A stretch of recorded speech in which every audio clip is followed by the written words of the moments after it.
Good morning, students. Today we will be discussing the rest of the beta-lactam antibiotics. In the previous class, I hope my Shastra might have taken with penicillins, which was one of the beta-lactam. Second, cephalosporins were taken by Jobin. Now today we'll be dealing with the next two, that is carbapenem and imipenems.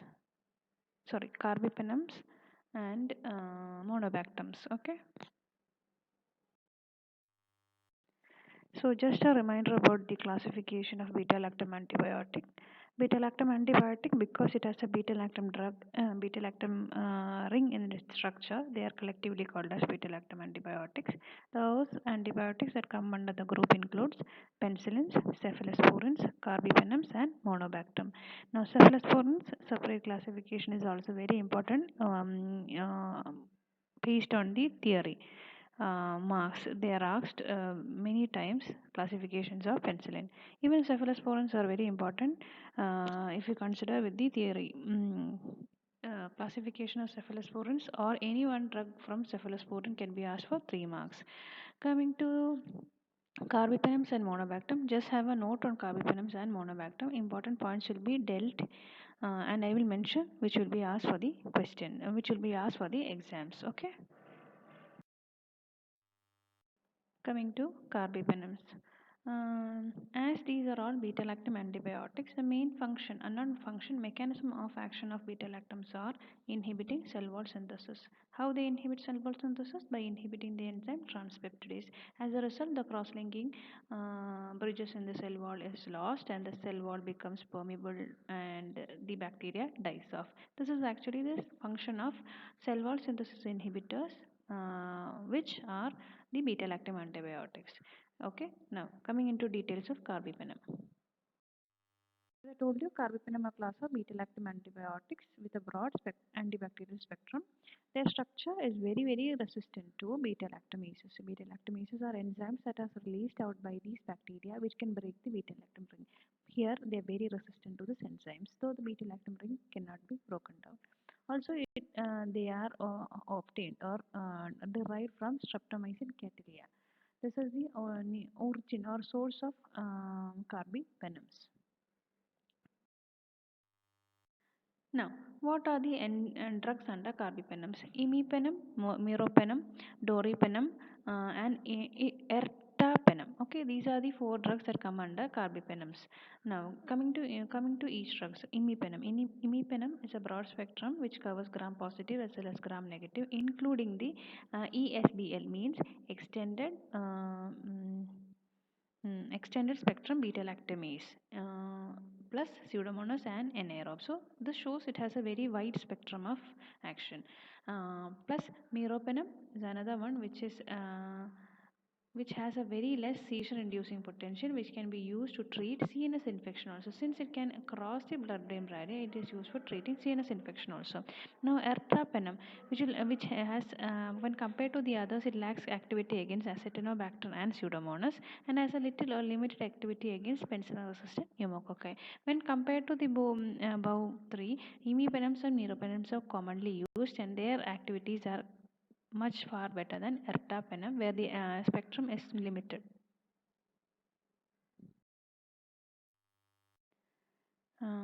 Coming to the detailed story of imipenem. Now, this is I told you has a broader spectrum, both aerobic and anaerobic, gram positive and gram negative.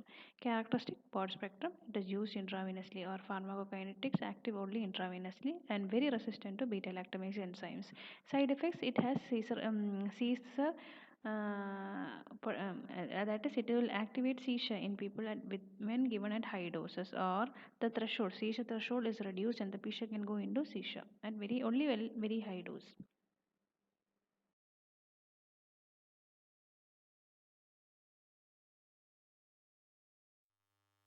Meropenem again, broad spectrum, aerobic, anaerobic, gram positive and gram negative. Characteristic ultra broad spectrum when compared to imipenem. This is a much more larger or wider spectrum. It is also given intravenously, resistant to beta lactamase enzyme. Side effects include diarrhea, vomiting, and headache. Coming to ertapenem, here again, the spectrum I told you before, it's a limited spectrum So gram positive and gram negative. When you ask about aerobes and anaerobes, only limited activity is there. Now again, it comes under broad spectrum only because it can act against gram positive and negative. Again, given intravenously, resistant to beta-lactamase enzyme and has no activity against methicillin-resistant Staphylococcus aureus. Here again, side effects, convulsions, seizures, and headache. So our imipenem and ertapenems have the potential to produce seizures in patients who get these drugs at a higher dose, while meropenems have less seizure potential activity. Okay. With this, we finish with imipenems, or that is a group carbapenems. Okay. Now coming to monobactam. Monobactam, again, a mechanism of action is inhibiting cell wall synthesis. Common action mechanism of action. Okay. Coming to the group Monobactam, the drug under Monobactam includes Aztreonam. Now, this is active against beta-lactamase, producing gram-negative rods, including Pseudomonas, but has no activity against gram-positive organisms or anaerobes. Okay, they do not have activity against gram-positive organisms or anaerobes. Okay, coming to the characteristics, it is also considered as a broad spectrum antibiotics given IV, and half-life is prolonged in renal failure.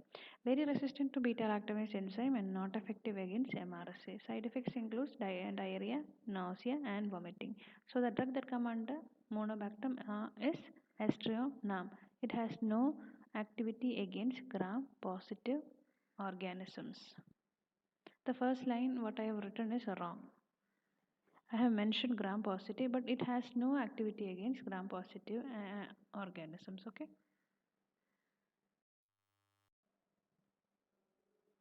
Coming or giving a small note about the beta lactamase inhibitors. What are the beta lactamase inhibitors? I have in when we talk about beta lactam antibiotics, since it has a beta lactam structure in its beta lactam ring in its structure, the bacteria that can break down these beta lactam ring structure with the help of enzyme called as beta lactamase, that enzyme is inhibited by beta lactamase inhibitors. So they will resemble similar to beta lactam antibiotic structure. They come and bind to the beta lactamase enzyme that is secreted out by the bacteria and protect the antibiotic from destruction and help to have an increased activity. It will help indirectly help the antibiotic have a prolonged activity by preventing the breakage of the beta lactam ring. More successful when they bind to beta lactamase irreversibly. The three main medicines that are used are clavulanic acid, sulbactam, and tazobactam. This is a small note in the Trubadi textbook. Please go through it and read it once again. So beta lactamase inhibitors include clavulanic acid, sulbactam, and tazobactam. In your exam, it will be asked why ampicillins or amoxicillins are combined with clavulanic acid, or it can be asked like why penicillins are combined with beta lactamase inhibitors. The simple answer is beta lactam antibiotic.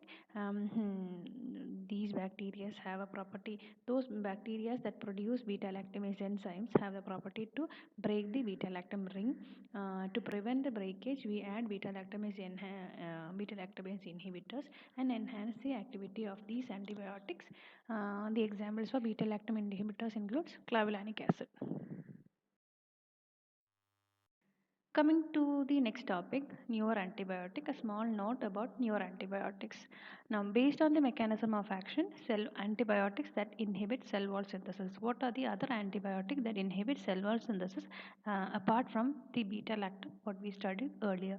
Glycopeptides, which include vancomycin, teicoplanin, then lipopeptide, daptomycin, polypeptide, bacitracin, fosfomycin, and cycloserines. These are the other antibiotics that function by inhibiting cell wall synthesis.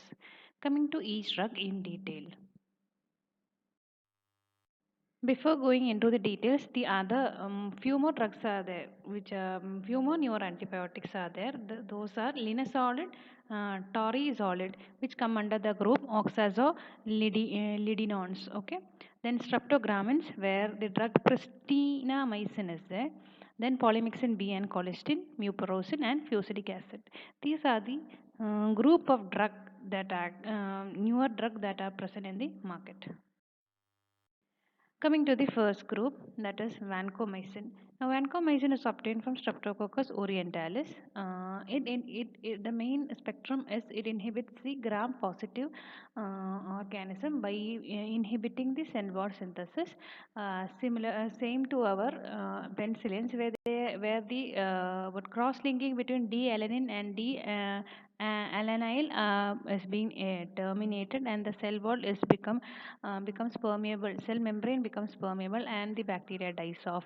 Now, if you ask me the spectrum, it is active against anaerobic gram-positive species, especially Streptococcus, Staphylococcus, that is MRSA, Enterococcus, Corynebacterium, diphtheria. These are the spectrum of activity for vancomycin. These are last resort drugs. When the other antibiotic do not function, we take up this drugs. Okay. Uh, Coming to the rest of the spectrum, MRSA, as I told you, methicillin resistant Staph aureus, Staphylococcus epidermis infection, where we use parenteral vancomycin. Others include Staphylococcus enterocolitis and endocarditis, that is staph organism causing enterocolitis and enterocarditis. Enterococcal endocarditis, especially vancomycin plus gentamicin is usually preferred, and it gives a better result with gentamicin combination. Now, what is gentamicin? Gentamicin is an aminoglycoside. Another condition, Pseudomonas enterocolitis, when which is due to the overgrowth of Clostridium difficile. Clostridium difficile. Okay, so due to that overgrowth is caused to especially when patient is on clindamycin on antibiotic clindamycin, some patient will develop diarrhea that due to the overgrowth of Clostridium difficile, and that condition is known as pseudomembranous enterocolitis. Usually we give the drug of choice is metronidazole. For those who does not respond to metronidazole, we prescribe vancomycin. Coming to the pharmacokinetics, it can be given orally. Preferred route of administration is usually IV. The dose is 1 gram BD. The adverse drug reaction of this drug, that is vancomycin, is red man or red neck syndrome. This is due to the histamine release when we give vancomycin. After the IV injection of vancomycin, you see there is increased vascular permeability leading due to the histamine release, and the patient turns red in color, especially the neck region and the face region. That is why it is a red neck syndrome. Other minor events include ototoxicity, nephrotoxicity, which are reversible. Then neutropenia, eosinophilia, chills and rigor, chills and fever. Coming to the second generation glycopeptides. So under glycopeptides, first we studied about vancomycin. Now coming to the second generation of glycopeptides include telavancin, which will exhibit a rapid bacterial activity, and the T half is about 8 hours. Now if you compare with the vancomycin, it is more potent against MRSA. Another drug, dalbavancin, this T half is about 6 to 11 hours, given once weekly only, especially for skin and soft tissue infections caused by MRSA. Now, another drug, that is oritavancin, will inhibit the transglycolation and also transpeptidation, thereby cell wall synthesis is being inhibited, and is also given for vancomycin resistant staphylococci or enterococci.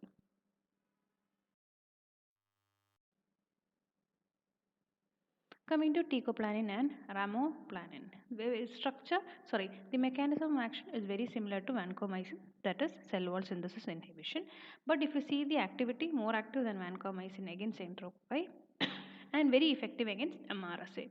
It is usually given as a prophylaxis for endocarditis, peritonitis. Peritonitis is nothing but infection of the peritoneum.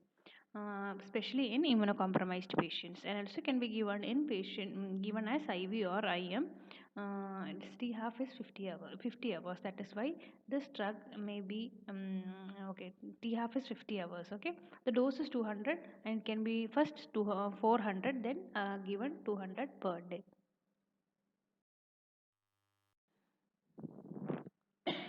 Now coming to the miscellaneous groups. Miscellaneous groups includes daptomycin, bacitracin. Under daptomycin, just know it is a new lipopeptide antibacterial drug, and is used for complicated gram-positive infection of skin and soft tissue infections. Okay, usually given IV, MRSA and enterococci best respond to daptomycin with gentamicin. Then bacitracin is another newer group of antibiotic, a mixture of polypeptide antibiotic produced by Bacillus subtilis. Now the primary use is always topical antibiotic, highly active against Staph aureus and PMC, Pseudomonas colitis associated with Clostridium. Okay, PMC full form is PMC is Pseudomonas pseudomembranous colitis.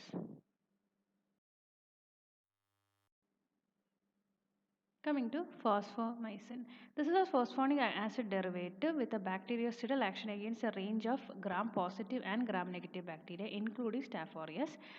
Plus, it has a synergistic effect when compared with penicillin, cephalosporins, and aminoglycosides or fluoroquinolones. That is, it is bactericidal in action. Plus, if you combine the above antibiotics along with the spectrum, just increases, or it has an additive effect. Usually given for UTI with a single dose of 3 gram. Pharmacokinetic, the property it can be given orally as well as parenterally, excreted unchanged in urine, that is 90 to 95% is excreted out through urine. The adverse effects includes GIT disturbances or like distress like nausea, vomiting. Some will experience visual disturbances and asthma. Cycloserine, this is nowadays used as a second line anti-tubercular drug, completely absorbed from the GIT, and it can cross blood-brain barrier and placental barrier. Since it can cross blood-brain barrier, it can be given for any CNS conditions also. Plasma half T half is about 10 hours. Adverse ADR includes dose-related CNS toxicity, headache, vertigo, and tremors. Now another, what do you say, levorotatory cycloserine, that is levocircloserine, is now under trial for Koch's disease. Coming to Oxazolidinones, the drug under this group include linezolid, most commonly used terminal drug, that is when no other antibiotic functions we usually go with linezolid. The other drugs under this group include radisolid and torizolid. Now linezolid is totally synthetic antibiotic active against gram-positive organism including staph, strep, enterococci, gram-positive anaerobic cocci plus gram-positive rods such as Corynebacterium and Listeria monocytogenes. Now the mechanism of action of linezolid when compared to the other group of drug includes inhibition of 50S subunit near the interface with 30S. Now here what happens is protein synthesis inhibition. So the main difference between what drug we just now taught was, we just now studied was, others were all cell wall synthesis inhibitor, while linezolid is a protein synthesis inhibition, acts by protein synthesis inhibition. Also, now the spectrum gram positive only. You should remember the spectrum of linezolid is gram positive only. This drug is reserved for vancomycin resistant enterococcus faecium, and MRSA, especially for endocarditis, bacteremia, nosocomial community academia caused by staph aureus. So, those who are resistant to many drugs, that is a reserved drug like vancomycin. So, when they are resistant to such drugs, we go with linezolid. They are active against gram-positive organism only, especially staph aureus. Now, pharmacokinetics, they are available in orally. Oral bioavailability is 100%. Food does not interfere with their absorption and they are metabolized in liver and excreted out through urine. But the post-antibiotic effect will be remain for 1.5 hours. Coming to the side effects of linezolid, myelosuppression include anemia, leukemia, pancytopenia, and reversible thrombocytopenia. These neutropenia and optic neuropathy are reversible. If you look into the drug interaction, linezolid is a reversible inhibitor of MAO enzyme, that is monoamino oxidase inhibitor, and may lead to cheese reaction when combined with food containing tyramine. You will know this cheese reaction once you study those drugs which acts by MAO enzymes. Okay. Now this may precipitate serotonin syndrome, which is characterized by confusion, hypertension, seizures, tachycardia, muscle rigidity. So just remember cheese reaction, serotonin syndrome, which will be dealt in the CNS class. Okay. So drug interaction, drugs since it inhibit MAO enzymes, MOA. Drugs whose act by MOA should not be combined with linen solid. Coming to polymyxin B and colistin. Now these are peptide antibiotics which are very toxic. Colistin is polymyxin E.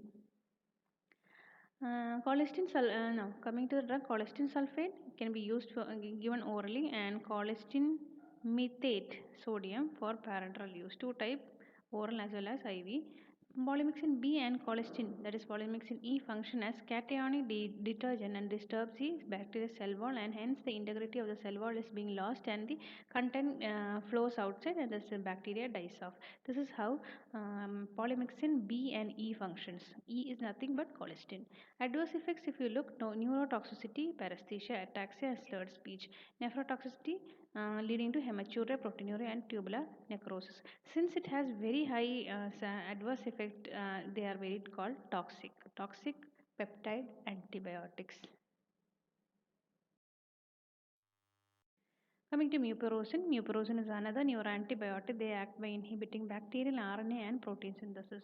Now, if you go into the depth of the action, it binds to isoleucyl tRNA synthase and thus prevents the protein synthesis. No need to know the in depth. Just understand mupirocin acts by inhibition of protein synthesis.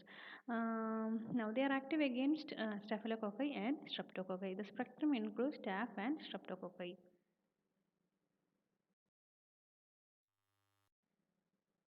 A special note about spectinomycin, otherwise known as aminocyclitols. Now, spectinomycin is an antibiotic produced by Streptomyces spectabilis. Now, the mechanism of action, if you look, it selectively inhibits protein synthesis. As I earlier told you, the other drugs all inhibits apart from the few newer drugs. Okay, so this also inhibits by protein synthesis, especially in the gram-negative bacteria. This antibiotic comes and binds to the 30S ribosomal subunit and hence inhibits the protein synthesis, where their action is very similar to aminoglycoside. Uses of spectinomycin includes in the treatment of gonorrhea caused by strains resistant to the first line drug. Again, these are reserved drugs. So when first line drugs that are active against gonorrhea does not act, we go into spectinomycins. ADR includes urticaria, chills, and fever. There is a possibility of resistance. This is because bacterial resistance are mediated by mutation in the 16S ribosomal RNA or modification of drug by adenine transferase. These 2 points lead to the resistance of spectinomycin. Another very commonly used topical antibiotic cream is fucidic acid. This interferes again with the protein synthesis by interfering the peptide chain. Elongation factor is being inhibited over here. Again active against penicillinase producing Staph aureus, Corynebacterium and Clostridium. They are highly lipid soluble agents which can readily penetrate into the skin, and it is used for boils, impetigo and pyoderma. Usually whenever we prescribe an antibiotic for topical application, the one content of the cream will be or ointment will be fucidic acid. Lincosamides. Under lincosamides, two drugs you should remember: lincomycin and clindamycin. Clindamycin, I just now told you, if you have clindamycin on a long term therapy, you will suffer from PMC, that is pseudomembranous colitis. So, lincomycin and clindamycin, how it acts? It acts by binding to the 50S subunit and thereby inhibiting protein synthesis. The spectrum includes staphylococci, gram-positive and gram-negative anaerobes plus bacteroides fragilis. Now, this is the spectrum. Again, all gram-positive plus here gram-negative anaerobes are also there. Pharmacokinetics, they are absorbed well. They penetrate well into most of the tissues including bone but not CSF. They are plasma bound about 90%, excreted via the liver, bile and urine. Now, lincosamides, the most therapeutic uses. What are the therapeutic uses? They are used for severe anaerobic, as they are active against anaerobic bacteria. They use for severe anaerobic infections, acute or chronic suppurative osteomyelitis, which are usually caused by gram-negative as well as gram-positive organisms. Arthritis that are caused by susceptible organisms, especially Staph aureus and gram-positive cocci. Now, a combination with pyrimethamine for AIDS-related toxoplasmosis. This is a drug of choice, and combination with primaquine for AIDS-related pneumocystis carinii. Now these are the combination drugs given in those immunocompromised patient with combination of other drugs. Okay. The adverse effects includes severe GI, severe diarrhea, and the condition which I mentioned before, pseudomembranous colitis by Clostridium difficile overgrowth. The most common drug of choice for this condition is nothing but vancomycin. When vancomycin does usually metronidazole, when metronidazole does not act, we go with vancomycin. Now, when these what do you say, clindamycin when given in a higher dose can cause muscular blockade. Other side effects includes impaired liver function, neutropenia and hypersensitivity. Coming to the next group, that is ketolides. Ketolides and the ketolides, there are two drugs which you should remember: telithromycin and cethromycin.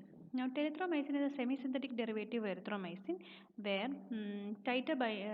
where they bind to the ribosomes, and again there is what you say, inhibition of protein synthesis. They have a difference from the rest of the antibiotic. They have a longer post-antibiotic effect since they bind to many tissues. T half is about T half is about 13 hours. They have an activity against erythromycin resistant gram positive cocci, mainly for macrolide resistant community acquired pneumonia and chronic bronchitis. The dose includes 800 mg OD for 10 days. So this is the drug ketolides. The drug under group ketolides. The drug under ketolides include telithromycin. The next drug under the ketolides, apart from telithromycin, cethromycin. These are newer drugs. Just have a note. No need to study all these drugs. Okay, they are more potent than telithromycin, used against macrolide resistant streptococci and enterococci. Here also there's a possibility of acquiring resistance. The adverse effects includes diarrhea and nausea. Plus they have drug interaction with sapride and terfenadine, causing QT prolongation. Plus the levels of theophylline and midazolam will increase as they inhibit the metabolizing enzyme cytochrome P450. Well, thus we end the class. Thank you. Today we studied about few rest of the beta-lactam antibiotics and few newer antibiotics. Please go through it and study. Thank you.